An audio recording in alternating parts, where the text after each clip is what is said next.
Well, we are live in this presentation of this paper for Italy and the IFKAD.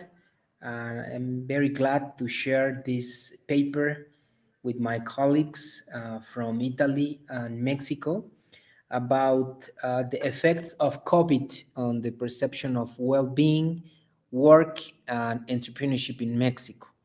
My name is Francisco Javier Álvarez-Torres. I am a professor and researcher in Department of Natural and Exact Science here in University of Guanajuato. And my colleagues are Gabriela Citlalli López-Torres. She's from University of Aguascalientes, Mexico. The professor Giovanni Schiuma, he's professor in Italy. When we did this research, he was professor in University of Basilicata. And the colleague, Eduardo Álvarez-Rodríguez, he is a student in the Center of Mathematical Research, CIMAT, here in Mexico. And this paper is about complicated issue about how COVID-19 pandemic face us a challenge, not just a collective challenge, even an individual one. So in this paper, we focus not just in the health challenge that we faced during this time of pandemic, but even in well-being, how we feel affected by the social changes that we are living, job adaptation, digital competence, and just understanding and describing this push of the environment to more digital, focus more in well-being and how this affect the future competence for new types of entrepreneurship among population, because entrepreneurship respond to social dynamics. So here in Mexico is very important because the majority of people, we are living in a digital divide. I mean, most of the people here in Mexico, they don't have digital competence. So this impact for the future connection in e-commerce stuff and all the platforms, specifically technological platforms. So the impact of COVID-19 on workers, workplaces, home across the globe have been a digital changing move in district time. This said anything in 2021, and the traditional work dynamics are changing, very transformed in short time and giving us a new landscape between entrepreneurs, employee teams, organization, especially for the traditional one that in the past it's possible that they feel that it's not necessary to have this digital environment, but now it's a must. We must have this digital environment. So we have this challenge, not just in digital issues, but even the drastic changes in the decreasing of physical and mental well-being status of the people. Many researchers, if you find in the literature, especially in China and in Europe, you can find that many of them were worried about the changes, especially for mental well-being of the workers. So for management studies and for entrepreneurship focus, this is very important. In the past, and this is the second part of this abstract, in the past, well, some studies well focus between well-being and the positive relationship with job performance and satisfaction. Wright and Karen Pusano in 2000, Cotton and Hart in 2003, Van de Boort, Pauvi, and Valdehoven in 2012. But this study is not just focusing in well-being and performance. No, this study is focusing on the impact or perception of well-being during this pandemic, and its objective is understand possible emerging changes in work and entrepreneurship derived of COVID-19 lockdown. I mean, how this lockdown that we lived and some places live actually are changing dynamics or how we found business or work with other people. In addition, some categorical factors as age, gender, educational level, type of work or entrepreneurship, type of income source, and modality of adaptation are included to generate different effect in the sample. So how we do this? Well, the method used was an online questionnaire that captured the job dynamics inside homes, lifestyle adequations, change in income sources, and modification of habits. I adapt, as a team, I propose an instrument, and then as a team of researchers, we've decided to use an instrument from Pennebaker, Askuhumar, and Bergan in 2020. The instrument was online totally, and we received 580,000 responses valid. The majority was young people between 18 and 21 years, 63.7 percentage, and women 65, almost 66 of the sample. So this is complicated when you are doing this kind of research, because the main objective is measure something qualitative, okay? And in order to do that, we name it an index of perception of well-being in COVID-19 pandemic, IWV-19, using a structural question model to verify the validity of the information. So the results of this was very interesting. I explain later, because in summary, we found that this lockdown that we faced and some countries are facing, has generated different emotional condition among people. So if you are a leader or you have your own business, this is very important to understand how perception of well-being change in order to adjust your strategies. Because if you don't adjust these strategies, the people are not motivated because they don't feel good. So change of work dynamics and entrepreneurship perception is a reality. So we need underdeveloping country to push this in the agenda of discussion, not just the virus, not just the physical health implications, even emotional and the work. However, the future implication of the results are in the economic and educational fields, promotion of well-being habits inside organization, the digital and resilience adaptation for future careers.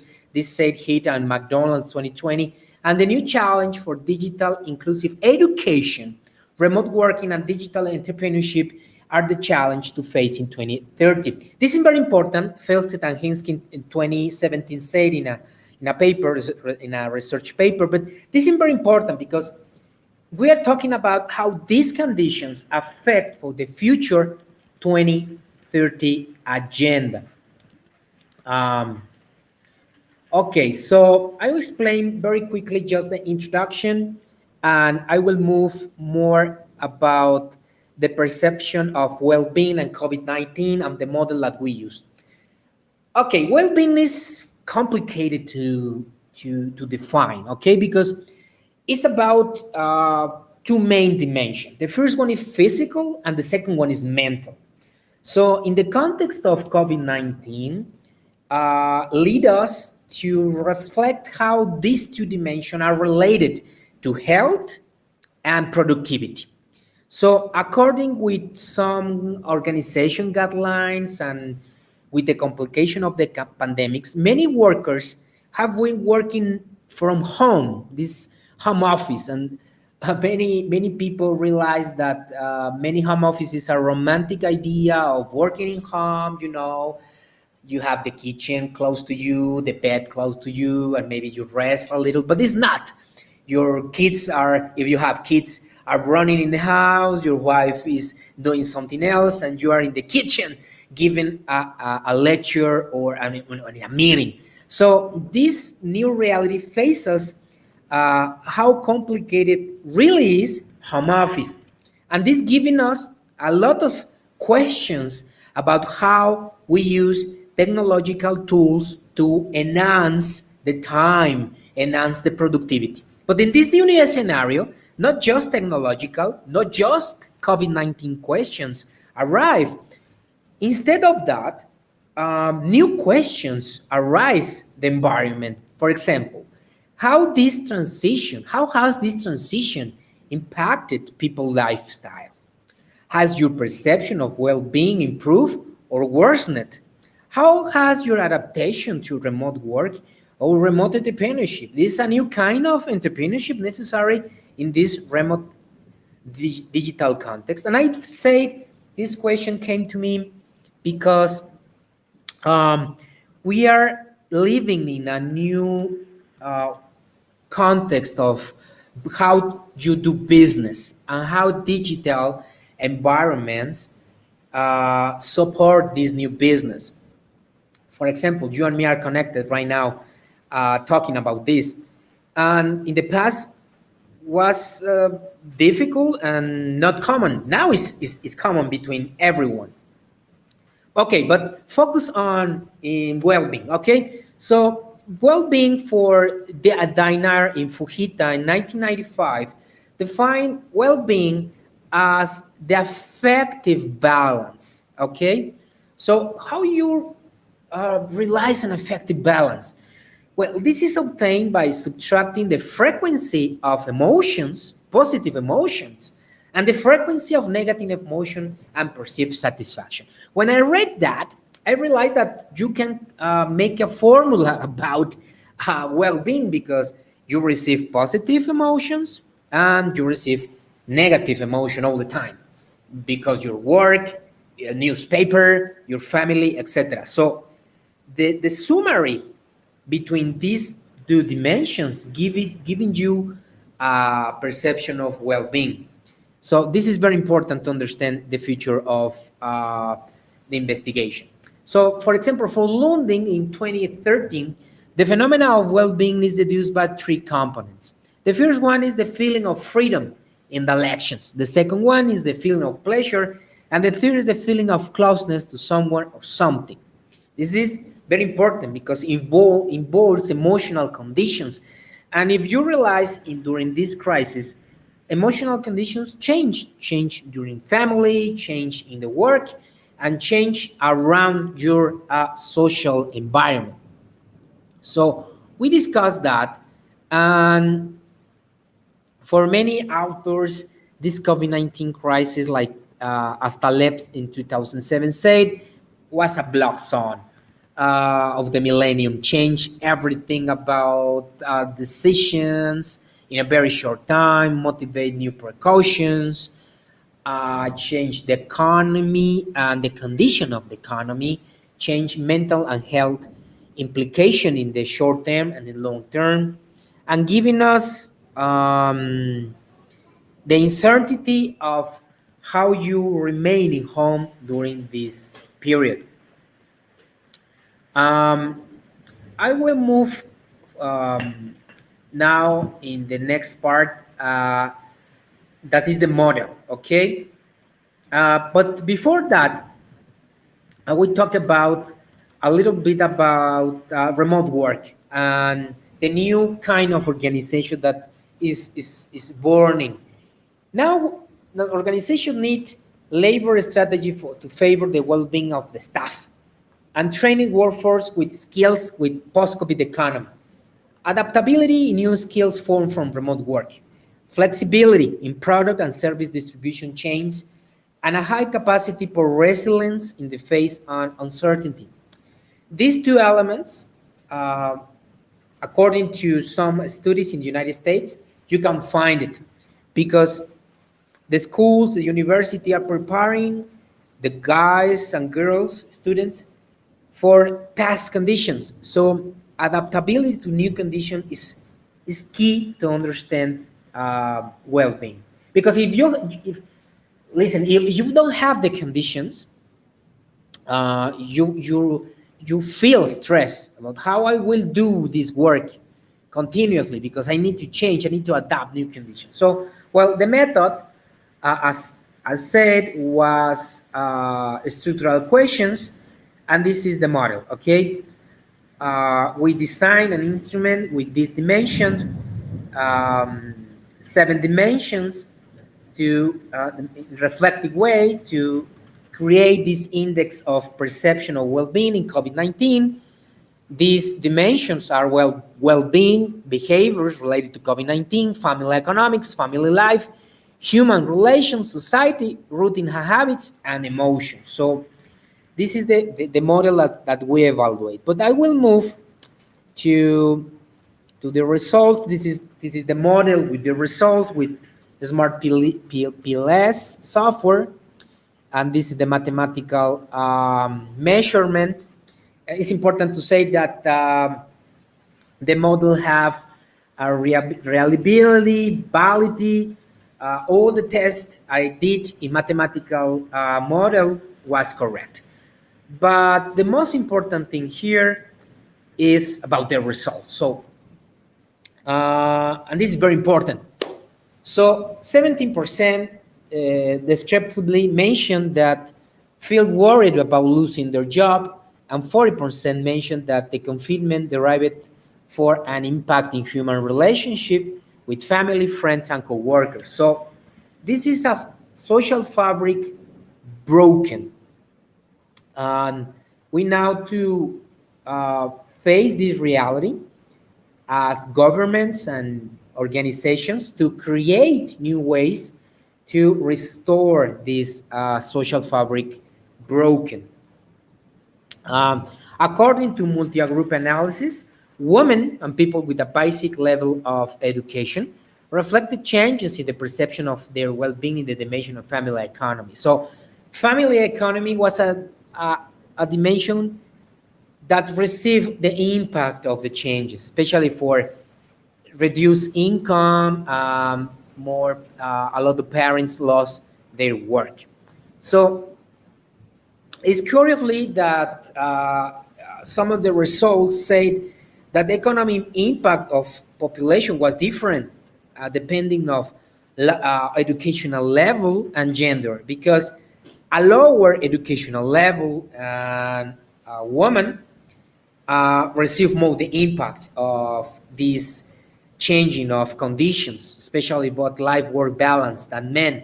This trend was corroborated by some authors as Gildirim and Eslensi in 2021.